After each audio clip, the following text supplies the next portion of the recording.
Merci d'être toujours des nôtres sur votre télévision catholique. Place à l'actualité internationale. En Somalie, de violents affrontements ont opposé lundi les forces gouvernementales à des combattants fidèles à l'ancien dirigeant de l'État du Sud-Ouest, Abdelaziz Hassan Mohamed Laftagarin.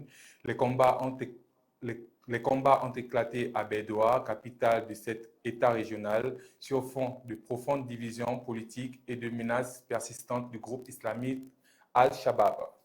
La suite en reportage. Karim.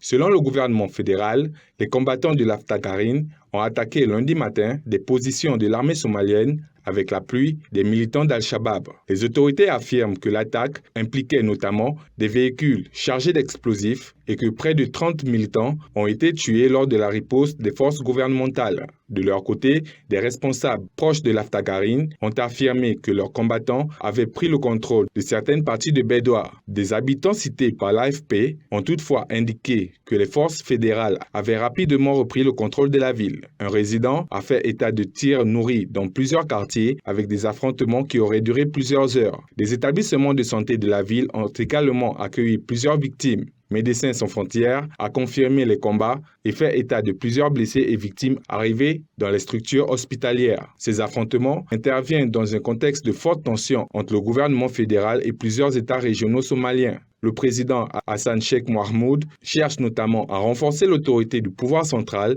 et à faire évoluer le pays vers un système électoral plus démocratique. Mais cette volonté se heurte aux rivalités politiques, aux divisions entre clans et à l'insurrection persistante d'Al-Shabaab qui contrôle encore de vastes zones du centre de la Somalie. La guerre entre la Russie et l'Ukraine connaît une nouvelle escalade. Des frappes russes de missiles et de drones ont touché plusieurs régions ukrainiennes, faisant notamment 5 morts à Kiev.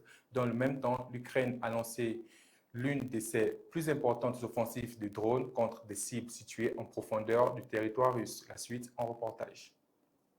La guerre russo-ukrainienne connaît une nouvelle montée de tension. Dans la nuit du dimanche 16 août, les forces russes ont lancé une série de frappes de missiles et de drones contre plusieurs localités ukrainiennes, dont la capitale Kiev. Selon les autorités ukrainiennes, ces attaques ont provoqué plusieurs incendies et endommagé notamment une partie du célèbre marché aux livres de Petrivka. Le bilan initial fait état de plusieurs victimes civiles à travers le pays, dont 5 morts à Kiev. Au même moment, l'Ukraine lançait une importante offensive aérienne contre le territoire russe. Le ministère russe de la Défense affirme avoir intercepté et détruit 822 drones ukrainiens au cours de la nuit. Selon les autorités russes, plus de 600 drones se dirigeaient vers la région de Moscou. Cette attaque figure parmi les plus importantes offensives ukrainiennes du drone depuis le début de l'invasion russe à grande échelle. L'offensive ukrainienne a également provoqué des dégâts dans plusieurs zones russes. Dans la région de Moscou, un important entrepôt de distribution de Wildberries situé à Podolsk a été endommagé. Les autorités locales rapportent également la mort d'un homme de 83 ans après qu'un drone ou ses débris ont touché une habitation. Plusieurs autres personnes ont été blessées. Dans la région de Rostov, les autorités russes ont par ailleurs fait état de 5 décès supplémentaires liés aux attaques de drones. Depuis plusieurs mois, l'Ukraine utilise de plus en plus des drones à longue portée pour frapper des infrastructures russes éloignées de la ligne de front, notamment des installations militaires, industrielles et logistiques. Kiev affirme que certaines de ces opérations visent des infrastructures participant à l'effort de guerre russe, notamment dans les secteurs du carburant et de la logistique. Moscou conteste régulièrement les affirmations ukrainiennes et fournit ses propres estimations concernant les drones interceptés et les dégâts enregistrés. Cette nouvelle série d'attaques illustre ainsi l'intensification des frappes aériennes des deux camps alors que la guerre entre dans une nouvelle phase de confrontation à distance.